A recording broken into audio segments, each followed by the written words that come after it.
কেউ ওর ক্ষতি করলে তাতে আমার শান্তি হবে না। মিছরির জীবনে বিপদটা আমি ডেকে আনবো। রোশনি, মেয়েটার নাম তাহলে রোশনি? দেখুন, আপনি একদম চিন্তা করবেন না, আমি আমার যথাসাধ্য ট্রাই করব, কেমন? কিন্তু প্রথম জায়গাটাই কিন্তু যাওয়া দরকার, মানে যদি কোনো ক্লু পাওয়া যায়।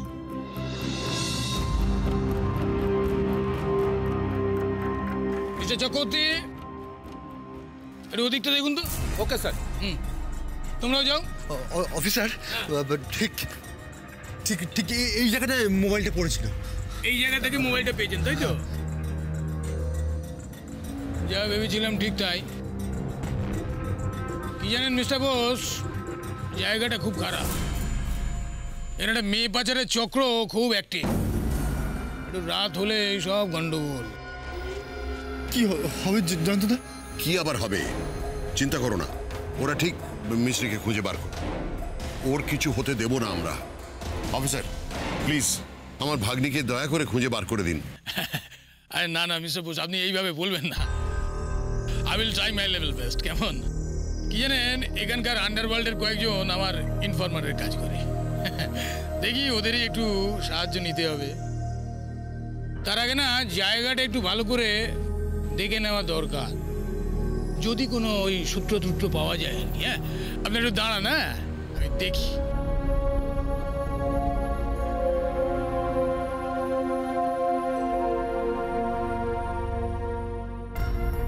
ভেঙে পড়ো না, মিস্ত্রির কিচ্ছু হবে না, আমরা ঠিক মিস্ত্রিকে খুঁজে বার করতে পারবো। তবে এইটুকু বলতে পারি যে মিস্ত্রিকে এই কাজটা করতে দিয়ে তুমি কিন্তু ঠিক করনি।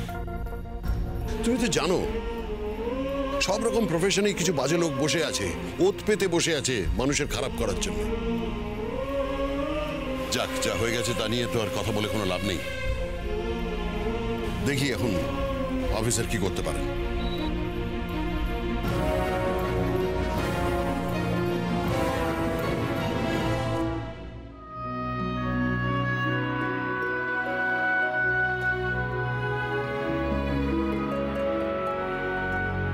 মেয়েটার বাড়ির লোকজন নিশ্চয়ই খুব চিন্তা করছে। একটা খবর দিয়ে দিতে পারলে খুব ভালো হতো, কিন্তু ওর বাড়ির নাম্বারটা তো জানি না, কিভাবে খবরটা দেব? আচ্ছা, ওর ব্যাগে ওর নামে যে এনভেলপটা আছে ওখানে একটা ফোন নাম্বার আছে তো দেখলাম, তাদেরই একটা ফোন করে জানিয়ে দিই।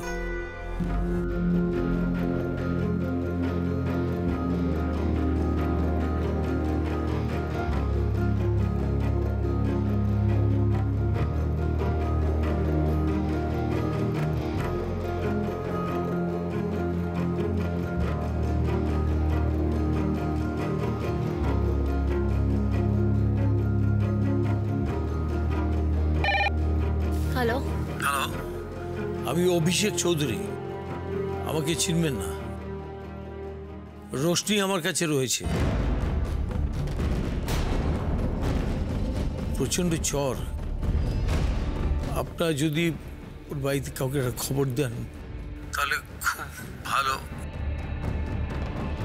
হ্যালো হ্যালো হ্যালো যাই তো, কেটে গেল মনে হচ্ছে। হ্যালো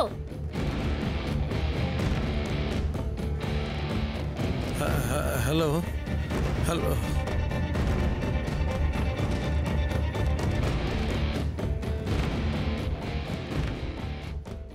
प्रतिमा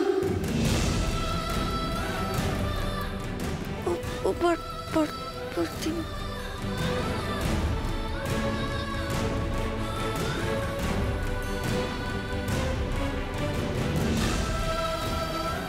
प्रतिमा কিছু কিছু বলছো মা? কিছু বলছো? বলো বলো। এই লোকটা আবার কে? আর মিছরি এত রাতে ওই লোকটার কাছে? আমি এত ভালো সুযোগটা তো নষ্ট করতে পারি না। ঠিক জায়গায় ঠিক খবরটা পৌঁছে দিতে হবে।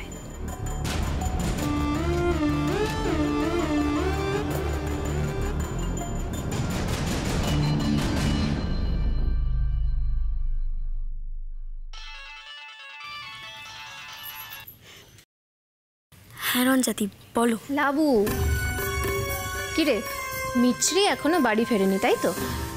না, সেটা নিয়েই তো ক্যাচাল হচ্ছে। মিছরি অভিষেক চৌধুরী নামক কারোর একটা বাড়িতে আছে। অভিষেক চৌধুরী? হ্যাঁ, উনি আমাকে ফোন করে বললেন যে মিছরির বাড়িতে আছে, তবে কে কোথায় থাকে কি বৃত্তান্ত সেসব জানার আগে ফোনটা কেটে গেল। শোন, একটা কাজ করবি, মিছরি বাড়িতে ফিরলে লোকটা কে কোথায় থাকে কি করে পরিচয় একটু খোঁজ খবর নিবি, বুঝলি? তুমি চিন্তা করো না, আমি ঠিক জেনে নেব। সাবধানে। হ্যাঁ হ্যাঁ, তুমি ভয় পেও না। এমনিতেও মিছরির উপরে সবাই খাড় খেয়ে আছে, বাড়ি ফিরলে একটা কুরুক্ষেত্র হবে। চল রাখছি, ফোন করিস। ঠিক আছে। ব্যাস, আমি তোমার যে ক্ষতিটা করতে চাই সেটার শুরু আজ থেকে হলো মিছরি। এবার দেখবো তোমার কত দম।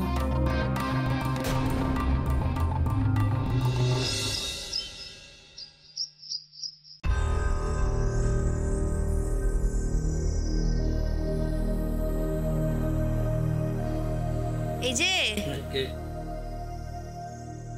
হয়েছে শান্তি। শান্তি? কিসের শান্তি? আদিক্ষিত দেখে আর বাঁচি না। রাত পুইয়ে তো সকাল হয়ে গেল, খেয়াল আছে তোমার? কতক্ষণ আর এই পাতানো মেয়ের মাথায় হাত বুলাবে তুমি? সকাল হয়ে গেছে? ও,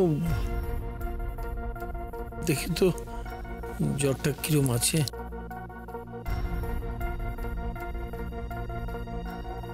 না, শরীরটা ঠান্ডা হচ্ছে। ভাগ্যিস খুঁজে পেতে ওষুধটা খাইয়ে দিয়েছিলাম। শুধু কি ওষুধ? সারা রাত জেগে ওর কত সেবা করলে তুমি। আচ্ছা, আমার বেলা তো কোনোদিন এরকম সেবা ধর্ম দেখিনি তোমার। তো এটা তোমার কোন বইয়ের বাচ্চা? আমাকে না জানি আর কটা সংসার পেতে রেখেছো বাইরে? বক বক করো না মধু, বক বক করো না।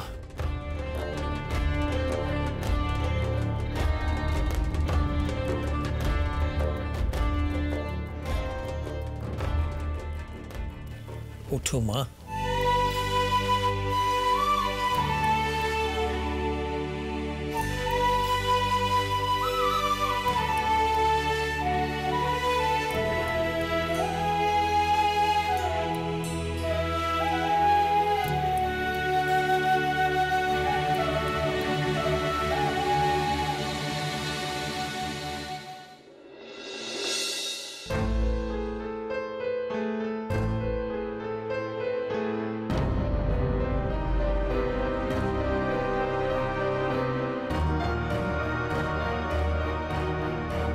কেমন লাগছে তোমার শরীর এখন? গলা দিয়ে যেন একেবারে মধু ঝরে পড়ছে। আমি আমি কোথায়? আপনারা আপনারা কারা? আমি কেউ নই গো। আর এই যে এনাকে দেখছো, ইনি হলেন তোমার পাতানো বাবা। দেখছো না তোমার কষ্টে কেমন চোখ দিয়ে ঝরে ঝরে জল পড়ছে? এই শোনো, তুমি কে? কোথায় যাচ্ছিলে? এত রাত্রিবেলা গা ভর্তি গয়না নিয়ে তুমি?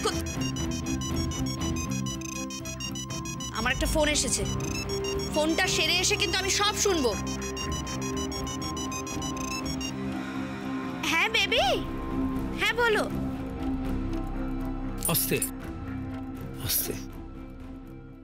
কাল রাতে তোমার ধুম জ্বর ছিল,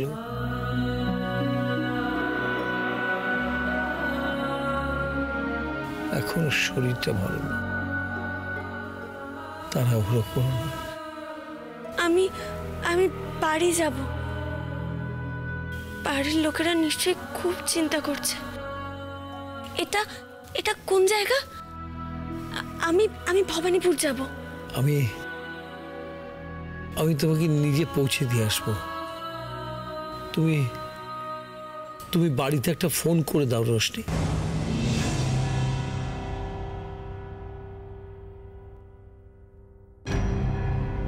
আপনি আপনি আমার নাম কি করে জানলেন? বাবারা সব জানে, মেয়ের নামটা জানবে না?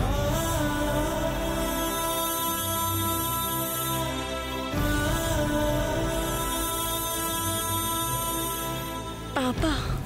না মানে আমার মেয়েও তো তোমার বয়সী, সেও লেখাপড়া শিখে অনেক বড় হয়েছে, নাম করা হয়েছে। হ্যাঁ মা, তুমি ব্যাগটা খুলে একবার ভালো করে দেখে নিও যে গয়নাগাটিগুলো ঠিক আছে কিনা সব। ব্যাগের মধ্যে একটা খাম দেখলাম, আর খামের ওপরে তোমার নাম লেখা রয়েছে। আর সেখান থেকেই চলো, আমি তোমাকে দিয়ে আসছি। হ্যাঁ, বলছিলাম যে চোখে মুখে জল দেব একটু, মানে। হ্যাঁ নিশ্চয়, ওই দিকটায় দেখো ওয়াশরুম আছে, যাও।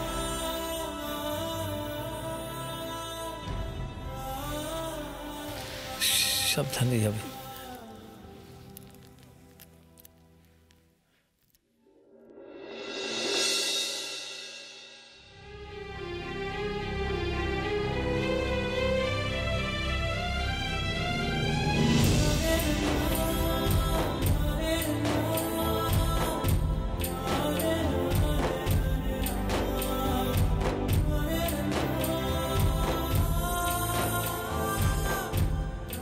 আমি জানি না আপনি কে। কালকে গুন্ডাদের হাত থেকে বাঁচার জন্য আমি আপনার কাছে আশ্রয় চেয়েছিলাম, শুধু এটুকুই মনে আছে। আপনি আমার সম্মান, আমার প্রাণ বাঁচিয়েছেন। আমি জানি না আপনাকে কিভাবে কৃতজ্ঞতা জানাবো।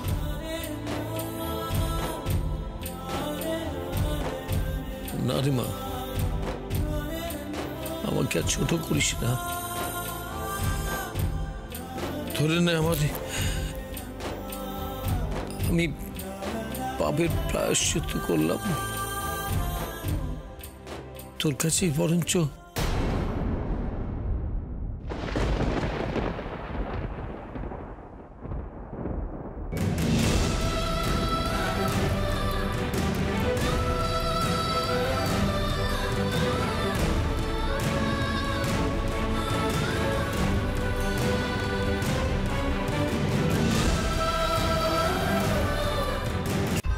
শোনবুতো, ওইখানে যে গুন্ডারা মিছরিকে অ্যাটাক করেছিল এবং একজন ভদ্রলোক ওকে ওখান থেকে রেস্কিউ করেছেন, আর পুলিশ অফিসার বললেন যে জায়গাটা একদম ভালো না। এই কথাগুলো কিন্তু তোমার বর্তিমার সামনে একদম উচ্চারিত করবে না, ওর আরো টেনশন বেড়ে যাবে। জয়ন্তদা, কাম অন, বি স্টেডি। এদিকে এসো। ওই তো জয়ন্তদা এসে গেছেন। হ্যাঁ, এই তো মিছরি, মিছরি, কি হলো? তোমরা কি একাই চলে এলে নাকি? মিছরি কোথায়?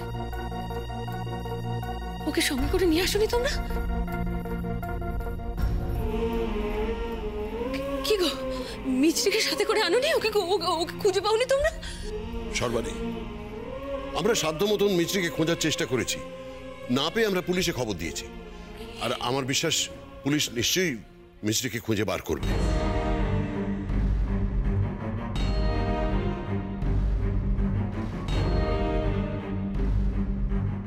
এত বড় একটা সর্বনাশ হয়ে গেল মেয়েটার। তোমরা দুজনে গিয়ে ওকে খুঁজে পেলে না? এবার কি করব আমি? কি করব বলো? আমি জানি না। যেভাবে হোক তোমরা মিছরিকে খুঁজে এনে দাও, আমি জানি না।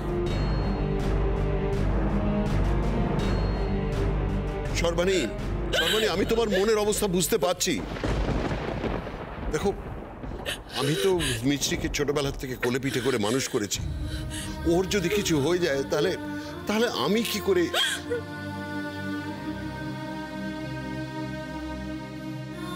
না না, ওসব বলিস না তোরা। রাধা মাধব নিশ্চয়ই ওকে সব বিপদ থেকে রক্ষা করবেন, ওরকম অমঙ্গলের কথা বলতে নেই।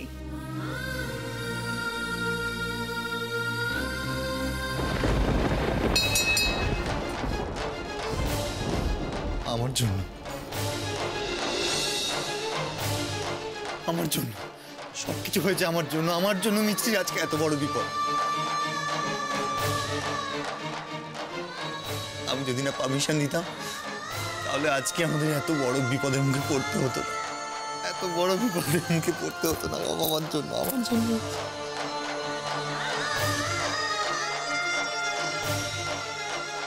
আর আদিক্ষেতা করে নে বাপু, যত নষ্টের গোড়া তো তুমি। আমি প্রথমেই বলেছিল ওই মেয়েকে ঠিক করা, ওই মিউমি করা তোমার মতো পুরুষের কম্য নয়।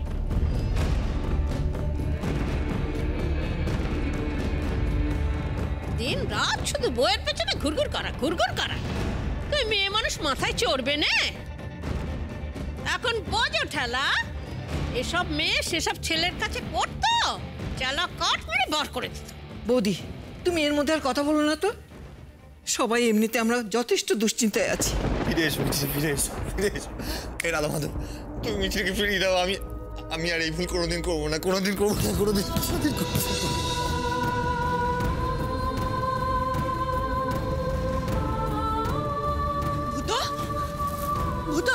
ভূত কি হচ্ছে নাকি?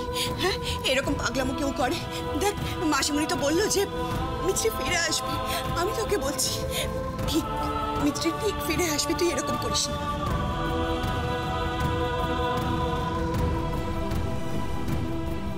যে নিজের ইচ্ছায় লুকিয়ে আছে তাকে কেমন করে খুঁজে পাবে?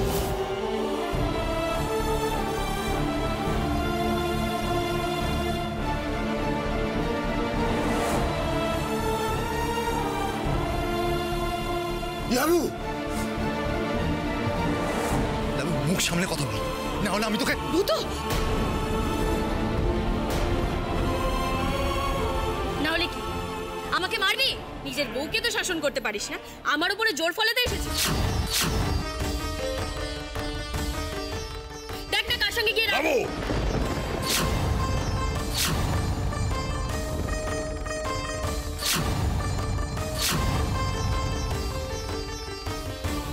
আমি মেয়েদের গায়ে হাত তুলি না, তা না হলে তোমার গালে একটা চড় কষিয়ে দিতাম। তোমার এত বড় আস্পর্ধা, তুমি মিছরির ব্যাপারে এইসব বাজে কথা বলছো। আমার মিছরি আগুনের মতো পবিত্র,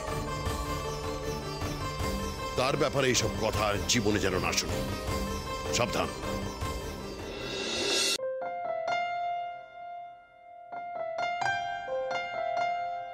আঙ্কেল, তাহলে এখন আমরা আসি। একটা কিছু মুখে না দিয়ে তুমি কোথায় যাবে? কাল সারা রাত তোমার জ্বর ছিল, তোমার কিচ্ছু খাওয়া হয়নি। তুমি এখানে বসো, আমি কিছু খাবার নিয়ে আসছি। আঙ্কেল, আঙ্কেল কথা নয়, চুপ, আমি খাবার নিয়ে আসছি। আরতি, আরতি, আরতি।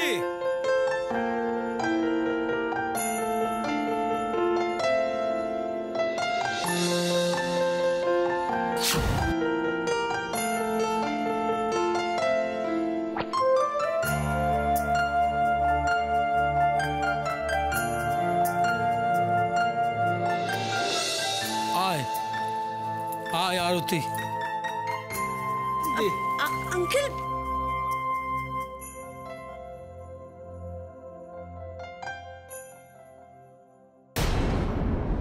এই কি ব্যাপারটা কি তোর? হ্যাঁ, কি ব্যাপারটা কি? খাবার ঘর থেকে সব খাবারগুলো নিয়ে চলে এলি যে? আর আমার জন্য যে অমলেটটা বানাতে বলেছিলাম সেটা কোথায়? আমি তোমার জন্য এক্ষুনি বানিয়ে দিচ্ছি বৌদি। দাদা বলেছিল মেয়েটাকে নিয়ে এক্ষুনি বেরোবে, আর তাই তো আমি ওকে। কেউ মুখের সামনে থেকে বেরিয়ে যা, এক্ষুনি আমার মুখের সামনে থেকে বেরিয়ে যা। সবসময় খালি দাদা দাদা দাদা।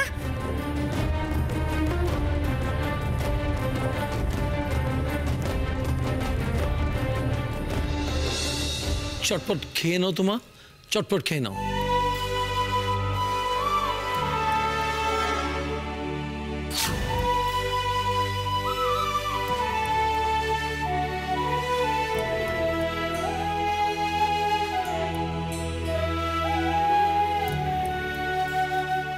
শোনো রশ্মি, আমরা বরং একটা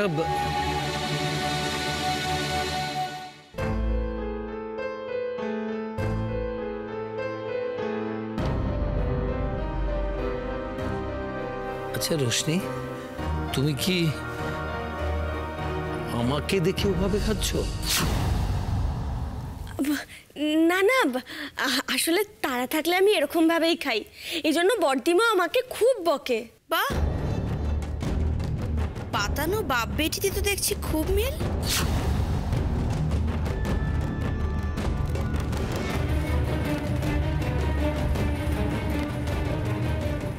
পাতানো মেয়ে বলো আর চাই বলো, রশ্মিকে কেন জানি না আমার ভীষণ আপনজন বলে মনে হচ্ছে। কারণটা অবশ্য আমি তোমাকে বোঝাতে পারবো না রশ্মি, তবে মনে হচ্ছে যেন ও আমার কতদিনের চেনা।